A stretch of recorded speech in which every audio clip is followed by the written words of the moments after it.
Hey, Class 1, welcome to Animation Mentor. You finally made it. Are you having fun? Huh? Yep. Okay, cool. This is Adam up in Class 3. Just wanted to swing by your workspace and just give a big old AM welcome, and you're now officially an AMer, and that's got to feel good. And I also wanted to just talk about a couple of tips for you. You might see my cats kind of run across here in a second or just make some noises. They're as excited to start up a new term in Animation Mentor as I am. Anyway, I think first thing I wanted to say was that one of Animation Mentor's biggest assets, maybe even the number one asset, is the community, so your fellow students, and really take advantage of it while you're here at Animation Mentor. And here's a tail. Whoa. Just really get into the community, to the forums. Check out what people are posting. Are they just, get in there and just really talk about animation.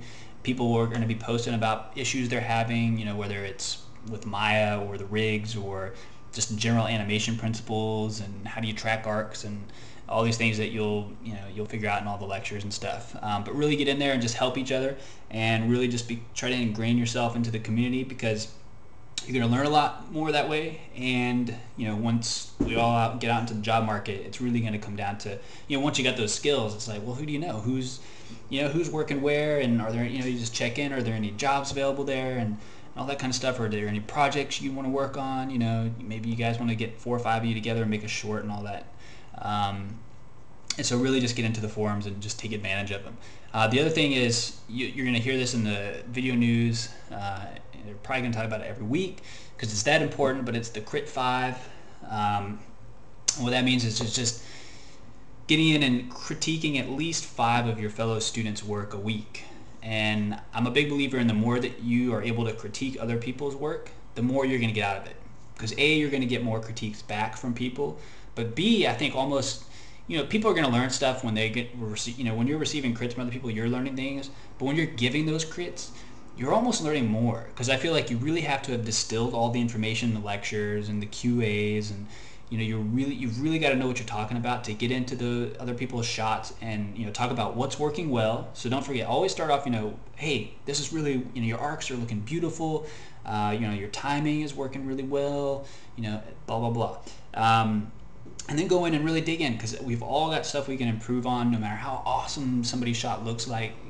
There's something in there that can use just a little bit more work, whether it's a little bit of polishing, whether it is tracking the arcs, whether it's an acting choice, etc. So don't be afraid to get in there and really critique it. You'll see that we've all got frame counters on there, so get down to the nitty-gritty frame numbers and just say, hey, watch your arcs from frame 120 to 150, whatever.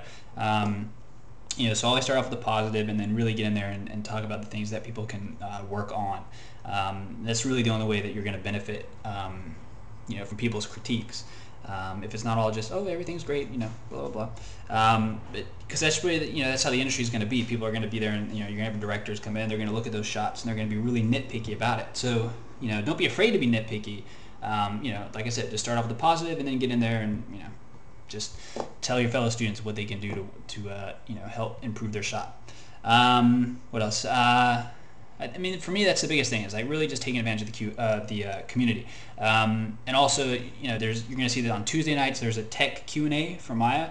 I highly recommend attending that as much as you can, even if you don't have a specific question about Maya. Somebody else is going to have something, and you then might butt up against it in 4 or 5 weeks, and then you're like, oh man, I'm so glad I went to that tech Q&A, because now I've already listened to that answer and I know how to solve this issue, and etc. etc. So try to send in on as many tech Q&As as you can. There's also a Saturday Q&A that's called a makeup Q&A in case you miss your regular Q&A, but I try to attend the Saturday Q&As as much as possible also, because you're getting a different mentor each week or every couple of weeks on that Saturday, and it's somebody who's different than your current mentor. And I think the more exposure you get to how other mentors and students, it's things like workflows and how they approach a shot, how they think about shots, how they think about the acting, etc. The more that you're present in those Q&As, the more you're going to get out of them. So I highly recommend going to the Saturday Q&As as much as possible, and there's also going to be like guest lecture Q&As.